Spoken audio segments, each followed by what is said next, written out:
और नाजरीन सेगमेंट है हमारा तालीम और तरबियत, जिसमें मुआशरे के मुख्तलिफ पहलुओं और उनसे जुड़े मसाइल का जिक्र करते हैं हम।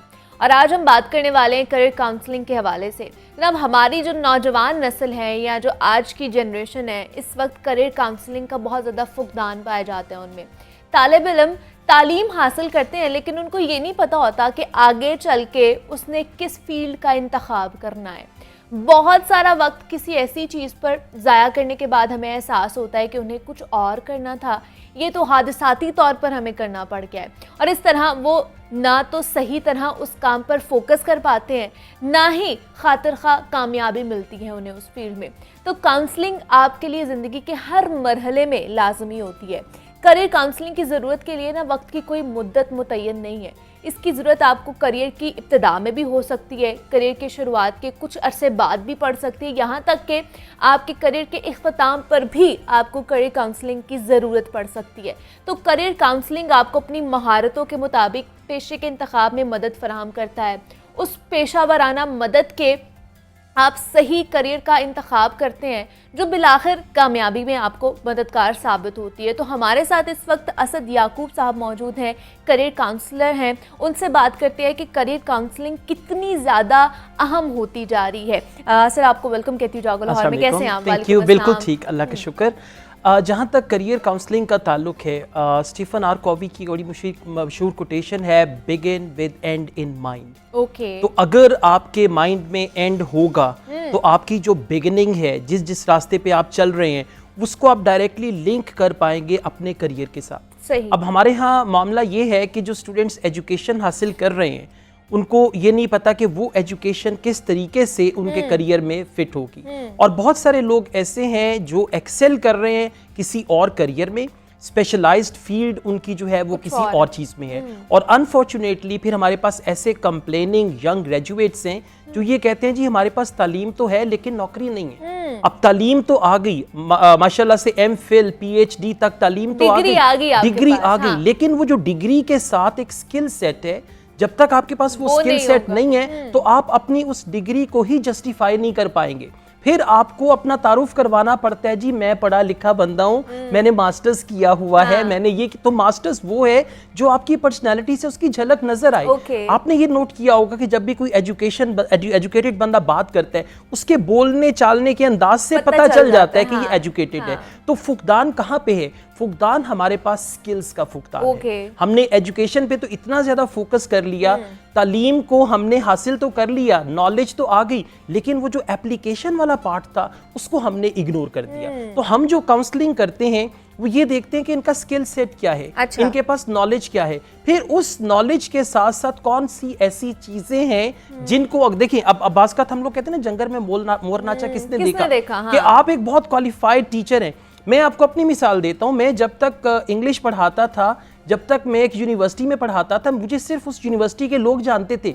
जिस दिन मैंने YouTube को ज्वाइन किया, मेरा फेम पाकिस्तान से ज्यादा इंडिया में चला गया। इस वक्त 60% लोग मुझे इंडिया से फॉलो करते हैं। मैं आइल्स पढ़ाता हूँ उनको। और ये जो करियर आज मैं इंजॉय कर रहा हूँ, अनफॉर्चुनेटली मेरे साथ भी डायलेमा ये है, 10 साल पहले मुझे नहीं पता था। ये सारी चीजें वो है जो मेरे करियर पाथ में by chance, by accident I, और उनको मैंने अडॉप्ट किया और मैंने रियलाइज किया। आज की डेट में भी मैं एक सक्सेसफुल आईएलटीएस ट्रेनर के तौर पे बहुत अच्छा नाम भी कमा चुका हूँ, पैसा भी कमा चुका हूँ, सब कुछ है। लेकिन ख्वाहिश मेरी क्या थी? मैं मोटिवेशनल स्पीकर बनना चाहता था। जो मैं करना चाहता था वो मैं नहीं कर पाया। लेकिन जो अब यहाँ पे आपने एक चीज और भी देखनी है, what do people demand of you, कि लोगों में आपकी कौन सी स्किल है जो ज्यादा चल रही है। आपने बिल्कुल देखा होगा कि डॉक्टर हैं लेकिन वो सिंगर भी हैं साथ, कि उनकी सिंगिंग जो है वो डॉक्टरी जो है उनकी मेडिसिन से ज्यादा चली, तो उन्होंने उस करियर को अडॉप्ट कर लिया। मतलब इस तरह के हमने देखे ना, काफी ऐसे केसेस आपके पास भी आते होंगे कि वो कह रहे होते हैं कि हमारा इंटरेस्ट कुछ और होता है, डिग्री हमने कुछ और की होती है, अब जो करियर हम लोग अडॉप्ट कर रहे होते हैं वो कुछ और हो रहा है। मतलब ये 3 एस्पेक्ट्स के साथ वो बेचारे चल रहे होते हैं, तो फिर वो किसी भी एक फील्ड में अच्छी तरह परफॉर्म नहीं कर पा रहे होते हैं, फोकस नहीं होते हैं। तो फिर ऐसे लोगों को क्या करना चाहिए? देखिए, ऐसे लोगों को सबसे पहले तो ये देखना है कि दिल की आवाज सुने। अच्छा, आप ये देखें कि आपका दिल क्या कहता है। उसके बाद वो जो दिल की आवाज है उसको देखें मार्केट में उसकी वैल्यू क्या है। ओके। मतलब हम में से बहुत सारे लोग अपना प्राइम टाइम उन प्राइम टाइम ऑफ लाइफ उन एक्टिविटीज में गुजार देते हैं जिसकी मार्केट में डिमांड नहीं होती। मतलब आपने ये देखना है कि जो स्किल सेट आपके पास है, जो नॉलेज आपके पास है, उसकी मार्केट में क्या डिमांड है, और फिर ये देखना है कि वो मार्केट कौन सी है, ग्लोबल मार्केट है, लोकल मार्केट है। अब अगर मैं अपनी बात करता हूं, being a local English language trainer, being a local IELTS expert, शायद मैं उस कदर सक्सेस हासिल ना कर सकता, but when the word global came along, when the word global like global IELTS trainer came along, उस चीज ने मुझे बहुत ज्यादा कामयाब कर दिया। तो वहां तक पहुंचने के लिए आज की दौड़ में मैं ये कहूंगा कि हर शख्स को चाहिए कि वो सोशल मीडिया को यूज करे और उनकी जो सर्विसेज हैं, आपकी कोई प्रोडक्ट है, आपकी कोई सर्विस है, वो इंटरनेशनल मार्केट के लिए होनी चाहिए। आप कभी ये ना सोचें कि आई बिलोंग टू लाहौर, मेरी जो स्किल्स हैं वो सिर्फ लाहौर की महदूद आबादी के लिए नहीं, आप अपने आप से पूरी दुनिया को फायदा दें।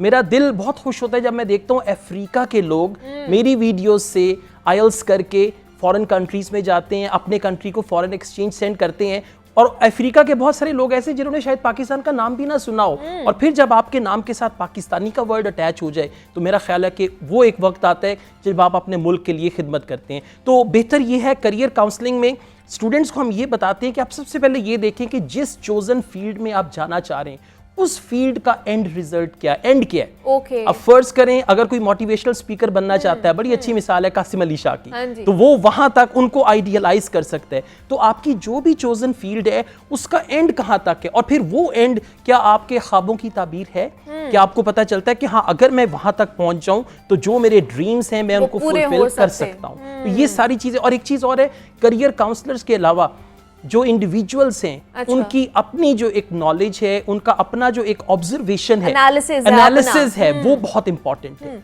अच्छा, लेकिन कब आप रिकमेंड करेंगे कि करियर काउंसलिंग होनी चाहिए? कौन सी स्टेज पर हमारी करियर काउंसलिंग होनी चाहिए? कि जब हम पढ़ रहे होते हैं, हम कोई डिग्री लेने वाले होते हैं, तब हमारी होनी चाहिए? जब हम करियर अडॉप्ट करने जाते हैं तब हमारा होना चाहिए? कब होनी चाहिए करियर? देखिए, द वर्ड काउंसलिंग जो है ना, वो तो मेरा ख्याल है कि बचपन से ही एक बच्चे की काउंसलिंग स्टार्ट हो जाती है, घर से हो जाती है। हाँ जी, घर से हो जाती है, बिल्कुल। और फिर ये मराहिल है मुख्तलिफ, बस का आपकी काउंसलिंग दूसरे लोगों के हाथों में होती है, फिर वो करते करते आपके हाथों में आ जाती है। तो पेरेंट्स सबसे पहले, मतलब आपकी इनिशियल एजुकेशन में वो आपके बहुत अच्छे काउंसलर हैं, उसके बाद टीचर्स हैं, और आज की डेट में काउंसलिंग जो है वो किसी एक शख्स से निकल के लामहदूद जगह पे चली गई है। किस तरह से? अब फर्ज करें मैं 4-5 मोटिवेशनल स्पीकर्स को सुनता हूँ, इनडायरेक्टली ये 4-5 ग्लोबल मोटिवेशनल स्पीकर्स मेरी काउंसलिंग कर रहे हैं। 24/7 जब मैं उनके लेक्चर्स अटेंड करता हूं, जब मैं उनकी बातें सुनता हूं, जब मैं उनकी बुक्स पढ़ता हूं, तो career counselling is not just कि कोई इंडिविजुअल आएगा, आपके सर पे खड़ा होगा, आपसे आपकी पूरी स्टोरी सुनेगा, आपको रेकमेंड करेगा। ये वो चीजें हैं जो आप खुद देख सकते हैं कि अगर फर्ज करें मुझे इस फील्ड में जाना है, इस फील्ड का गुरु कौन है, मैनेजमेंट में जाना है, मैनेजमेंट का गुरु कौन है, अगर मैंने इंग्लिश लैंग्वेज की फील्ड में जाना है, उसका गुरु कौन है। तो उनको फॉलो करते हुए, उनकी बातों को, उनकी जो लाइफ स्टोरी है उसको सुनते हुए हम लोग एक जगह पे पहुंच सकते हैं। तो career counselling that starts from a very early age, और फिर डिपेंड करता है। देखें, सबसे पहले आपको काउंसलिंग की जरूरत है यूनिवर्सिटी ज्वाइन करने के लिए, कॉलेज ज्वाइन करने के लिए, सब्जेक्ट सेलेक्ट करने के लिए। फिर उसके बाद जब आपकी एजुकेशन खत्म हो गई, यू बिकम यंग ग्रेजुएट, अब आपको चाहिए करियर की काउंसलिंग कि कौन सा करियर है जो आप चूज कर सकें। लेकिन बहुत से लोग हैं ना जो अर्ली एजेस में या डिग्री के बाद ऐसा करियर चूज कर लेते हैं प्रेशराइज्ड हो के वालिदैन की मर्जी की वजह से, तो उसके बाद जब मिड में पहुंचते हैं अपने करियर के तो उनको एहसास होता है अच्छा अब हमें तो ये नहीं करना था, हमें तो कुछ और करना था, हम उसमें ज़्यादा अच्छे तरीके से एक्सेल कर सकते हैं। तो वो जो ट्रांजिशन ऑफ करियर है उसके लिए भी, मतलब बहुत से लोग होते हैं ना, कहते हैं कि अच्छा हम मिड में पहुंच चुके हैं तो अब हमें करियर काउंसलिंग की क्या ज़रूरत है? तो क्या उसके लिए भी चाहिए होती है हमें करियर? बिल्कुल, देखिए करियर काउंसलिंग की ज़रूरत तो आपके बड़े बड़े जो फिल्म स्टार्स हैं उनको भी डाउन टाइम सबकी लाइफ में आता है। माइकल जैक्सन जो है उनको भी करियर काउंसलिंग की जरूरत थी, राइट? तो मेरे ख्याल से जो आपका करियर है वो हमेशा एक जैसा नहीं रहता, उसमें अप्स एंड डाउन्स जो है वो आते रहते हैं। और फिर एक अक्लमंदी की बात ये है, आप ये देखें कि कौन सी चीज़ है जो मार्केट की रिक्वायरमेंट के मुताबिक है। ऑनेस्टली स्पीकिंग, आज से 5 साल पहले जिस लेवल पे मैं काम कर रहा था, अगर आज भी मैं उसी लेवल पे काम कर रहा होता तो शायद मैं ऑब्सोलीट हो जाता, मैं खत्म हो जाता, मेरी सर्विसेज किसी ने नहीं लेनी थी। मैंने अपने आप को अपग्रेड किया वक्त के साथ साथ। मैंने अपनी टीचिंग स्किल्स के अंदर टेक्निकल स्किल्स को ऐड किया, मैंने डिजिटल मीडिया को यूटिलाइज किया। वो ये क्लासरूम में ब्लैक बोर्ड व्हाइट बोर्ड पे पढ़ाने वाला टीचर, यूनिवर्सिटी का टीचर जो था, जब वहां से निकल के डिजिटल मीडियम पे आया तो दुनिया ही बदल गई ऑल टुगेदर। तो आपको हर अपने करियर, अब आज से 5 साल के बाद शायद मैं जो आज कर रहा हूं मैं वो नहीं कर रहा हूं, क्योंकि इतनी तेजी से हमारे इर्द गिर्द तब्दीली आ रही है, तो उस तब्दीली के मुताबिक हमें कोप अप करना पड़ता है। And it's not a bad thing कि आप एक करियर से दूसरे करियर में स्विच करें। अच्छा, it's not a bad thing कि आपको 5 साल के बाद रियलाइज हो कि ये करियर मेरे लिए अप्रोप्रिएट नहीं है, मुझे यहाँ तक इस पे दूसरे फील्ड में जो है मुझे जाना है। देखिए जो आपकी स्किल्स है वो जैसे कम्युनिकेशन स्किल है, अब ये स्किल है ग्लोबल स्किल। आप इसको किसी भी करियर में, कम्युनिकेशन डॉक्टर को भी चाहिए, टीचर को भी चाहिए, इंजीनियर को भी चाहिए। उसके बाद आपकी प्रेजेंटेशन स्किल्स है, निगोशिएशन स्किल्स है। तो ये जो कोर स्किल्स हैं ये आप किसी भी करियर में रहते हुए जब आप इनको डेवलप कर लेते हैं, तो जब आप अपना करियर स्विच करते हैं तो आपके लिए ज्यादा मुश्किल नहीं होता, क्योंकि वो जो कोर कॉन्सेप्ट्स होते हैं और आपको ये भी पता, सब में एक जैसे होते हैं बिल्कुल ना, बिल्कुल जी। तो इनके ऊपर ज्यादातर आपको लगता है कि वर्किंग करने की हमें जरूरत है, ये काउंसलिंग लेने की हमें जरूरत है। लेकिन आपको मैं ये भी एक बड़ा इंटरेस्टिंग सा क्वेश्चन है कि करियर काउंसलिंग सिर्फ बच्चों की होनी चाहिए या वालिदैन की भी होनी चाहिए? क्योंकि हम एक दौड़ में शुरू लग जाते हैं, वालिदैन का प्रेशर आता है कि अच्छा तुमने यहाँ तो डॉक्टर बनना है या इंजीनियर बनना है या BBA करना है, इसी साइड पे बिजनेस करना है, तो और किसी चीज़ की तरफ तुमने जाना नहीं, करियर इन्हीं में है। तो वालिदैन की तरफ से भी हमें करियर काउंसलिंग की जरूरत है? देखिए वालिदैन जो है वो 2 तरह के हैं। एक वो हैं जो एजुकेटेड हैं, जो अपने बच्चों के फ्यूचर को लेके बहुत ज्यादा कंसर्न हैं और वो खुद अपनी काउंसलिंग करवाते रहते हैं। अच्छा, क्योंकि बीइंग अ गुड पेरेंट उनको भी जरूरत है अपनी काउंसलिंग की। एक तो हमारे वालिदैन वो हैं जो अपने बच्चों के लिए बहुत कॉन्शियस है। मेरे एक दोस्त हैं, उनके बच्चे का स्कूल शिफ्ट हुआ एक लोकेलिटी से दूसरी लोकेलिटी में, उन्होंने अपना जाती घर किराए पे दे के उस लोकेलिटी में घर किराए पे ले लिया कि मेरे बच्चे को आना जाना मुश्किल ना हो, आसानी से स्कूल पहुंच सके। अब ये भी एक लेवल है बच्चों के साथ कोऑपरेट करने का। तो अगर तो parents are involved and they are concerned कि हमारे बच्चों का करियर जो है वो ज्यादा इंपॉर्टेंट है, तो मेरा ख्याल है कि वो ऑलरेडी ये सारा कुछ कर रहे हैं। अच्छा। दूसरी तरफ हमारे पास वो पेरेंट्स हैं जो एजुकेटेड भी हैं लेकिन उनके पास टाइम नहीं है, उनके पास पैसा है। वो कहते हैं जी मेरा बच्चा होम ट्यूशन ले ले, मेरा बच्चा ये कर ले, मैं इसके पैसे दे दूंगा लेकिन मेरे पास बच्चे को देने के लिए टाइम नहीं है। तो उन पेरेंट्स को काउंसलिंग की जरूरत है, क्योंकि बहुत सारी चीजें ऐसी हैं जो जिंदगी के साथ साथ जब एक दफा वो बच्चों का पहले 10 साल का जो अरसा है वो गुजर जाए, तो वो उसके बाद अगर वालिदैन जितनी भी कोशिश करें तो शायद बच्चों को उस तरह मोल्ड ना कर सके। अच्छा। तो मेरे ख्याल से पेरेंट्स की काउंसलिंग भी जरूरी है। If they are already concerned that's very good, if they are not concerned about their children most definitely they should be guided well about it. मतलब बच्चों के साथ साथ पेरेंट्स की भी होनी चाहिए, ये भी जरूरी है। आज के दौर में मेरे ख्याल से बहुत इंपॉर्टेंस रखती है ये चीज़। तो आप क्या कहते हैं कि किस फील्ड में ज़्यादातर आजकल डिमांडिंग है, किस तरफ जाना चाहिए? बिल्कुल ठीक है। देखिए मैं ये कहूँगा कि फील्ड की डिमांड नहीं होती, डिमांड आप अपनी बनाते हैं, खुद अपनी आप अपने आप को एज अ प्रोडक्ट, जब आप प्रोडक्ट बन जाते हैं, जब आपका नाम प्रोडक्ट बन जाता है, जब आपका नाम लेने से आपका काम लोगों को खुद ही पता चल जाता है, तो फिर पहचान हो जाती है, तो फिर आपकी डिमांड हर फील्ड में। फिर आपको जो है, मतलब मैंने बहुत सारी जॉब्स ली, सॉरी टू से मैं कोई ऐसी बड़ी चीज नहीं हूँ, बहुत सारी जॉब्स मुझे मेरे विजिटिंग कार्ड पे मिली। सीवीज भेजना तो बहुत दूर की बात है, मेरा सिर्फ जो विजिटिंग कार्ड था उस पर उन्होंने कहा जी आप आए, आप हमें कल से ज्वाइन कर लें। और फिर उसके बाद अब ये दौर आया कि मैं जॉब्स दे रहा हूं, मुझे खुद से जॉब की जरूरत नहीं है। तो ये जो डिमांड है ये आप अपनी खुद क्रिएट करते हैं। इसके लिए हार्ड वर्क है, इसके लिए स्ट्रगल है, इसके लिए you have to be on the top in your chosen field.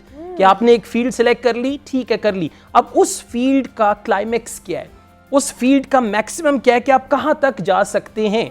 मतलब आमतौर पे हम लोग ये समझते हैं कि टीचर एक ऐसा बंदा होगा जिसकी लाइफ में प्रॉब्लम्स होंगे, जिसके फाइनेंशियल जो है बहुत सारे प्रॉब्लम्स होंगे एंड ऑल दैट। मैं एक टीचर आपके सामने हूं, सिर्फ मैंने डिजिटल मीडिया को अपनी लाइफस्टाइल में ऐड किया। अच्छा। और उस डिजिटल मीडिया ने, यूट्यूब ने, फेसबुक ने किस तरीके से मेरी तशहीर की, किस तरीके से मेरे नाम को ब्रांड बनाया। अब जब आयल्स की बात होती है तो असद याकूब का नाम ऑटोमेटिकली आ जाता है। तो जब आप इस लेवल तक पहुंचेंगे तो कोई भी आपका करियर हो, लोग खुद आपको बुलाएंगे, आपकी अपनी एक पहचान होगी। तो मैं जितने भी यंग पीपल हैं उनको यही सजेस्ट करूंगा कि आप देखें, फिर वही बात है, जंगल में मोर नाचा किसने देखा, आपकी एक स्किल है, उस स्किल से आप दुनिया को फायदा दें, उस स्किल से आप दुनिया को अपना टैलेंट मनवाएं। जब आपका टैलेंट दुनिया में माना जाएगा तो फिर मोस्ट डेफिनेटली उसके साथ बहुत बड़ी बड़ी अपॉर्चुनिटीज हैं, और ये वो अपॉर्चुनिटीज हैं जो शायद कभी आपके वहमो गुमान में भी नहीं होगी। मतलब ब्रॉडर पर्सपेक्टिव के तौर पर हमें अब ये चीजें लेकर चलनी चाहिए। जी जी।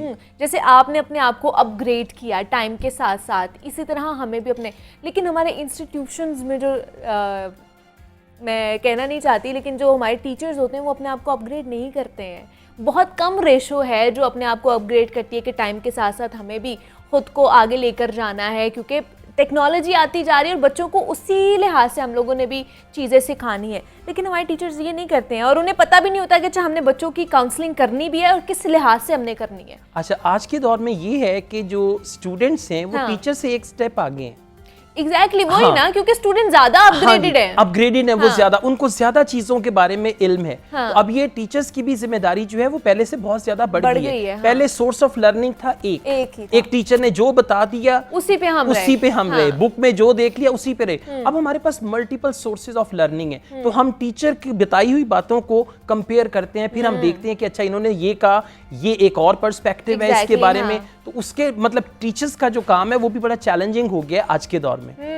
लेकिन उनको भी क्या मशवरा देंगे आप कि जो टीचर्स भी हमें देख रहे होंगे कि वो किस तरह अपने आप को अपग्रेड कर सकते हैं, न्यू जो टेक्नोलॉजी आती जा रही है आज के दौर में उसके साथ किस तरह खुद को रिलेट कर सकते हैं? देखिए, डिपेंड करता है कि आप किस सब्जेक्ट के टीचर हैं। फर्ज करें अगर आप साइंस टीचर हैं, अब आपको पता है साइंस में इनोवेशंस और डिस्कवरीज का सिलसिला जो है लामहदूद तौर पर चलता रहता है। उसके अलावा अगर आप लैंग्वेज के टीचर हैं, फर्ज करें आप इंग्लिश पढ़ाते हैं, तो आप जिस भी चोजन फील्ड के टीचर हैं उसमें आपको अपनी नॉलेज को अपग्रेड करने के लिए जो उसके लेटेस्ट लर्निंग मीडियम्स हैं, फर्ज करें आप टीचर हैं, आपने टीचर्स की कम्युनिटी ज्वाइन की हुई है। फर्ज करें आप केमिस्ट्री के टीचर्स हैं, केमिस्ट्री के टीचर्स का कोई क्लब बना हुआ है, इंटरनेशनल क्लब है, आप उसको अटेंड करते हैं, उस पे वेबिनार्स होते हैं, सेमिनार्स होते हैं, फिर आप बुक्स पढ़ते हैं। मतलब नॉलेज जो है वो अनलिमिटेड है। हमारी जिंदगियां खत्म हो जाती हैं लेकिन जो इल्म हम हासिल करते हैं वो खत्म नहीं होता। तो अगर आप अपनी नॉलेज को अपग्रेड करते रहेंगे, यानी ये नहीं कि जो 20 साल पहले किताब आई थी, जो 20 साल पहले आपने पढ़ी थी, आपको भी वहीं तक आता है, उससे आगे नहीं आता। तो किसी गांव में एक शख्स था, उसको खत पढ़ना आता था, एक ही पढ़ा लिखा बंदा। तो एक दिन बाहर से कोई खत आया, उसको कहा कि यार ये खत पढ़ के सुना दें। कहता नहीं, मुझे वही खत पढ़ना आता है जो मैंने पढ़ा हुआ है, बाकी के खत मैं नहीं पढ़ सकता। तो अगर तो उन्होंने वही खत पढ़ा हुआ है, सारी जिंदगी उसी पे गुजार दी, तो शायद उनकी अपनी जिंदगी जो है वो भी रेवोल्यूशनाइज नहीं हो पाएगी। एग्जैक्टली, मतलब करियर काउंसलिंग इतनी ज्यादा जरूरी है, वो चाहे टीचर्स हो, बच्चे हो, पेरेंट्स हो, हर किसी को जरूरत होती है कि वो अपनी काउंसलिंग करवाए ताकि अपनी फील्ड में एक्सेल कर सके। असद याकूब हमारे साथ मौजूद है। असद, बहुत शुक्रिया आपके वक्त का कि आप यहाँ पर आए हो। बड़ा अच्छा हमारा करियर काउंसलिंग के हवाले से जनाब ये सेगमेंट रहा है और बहुत सारी चीज़ें आपकी भी क्लियर हो गई होंगी। यहाँ पे एक छोटी सी ब्रेक लेते हैं, मिलते हैं इस ब्रेक के बाद।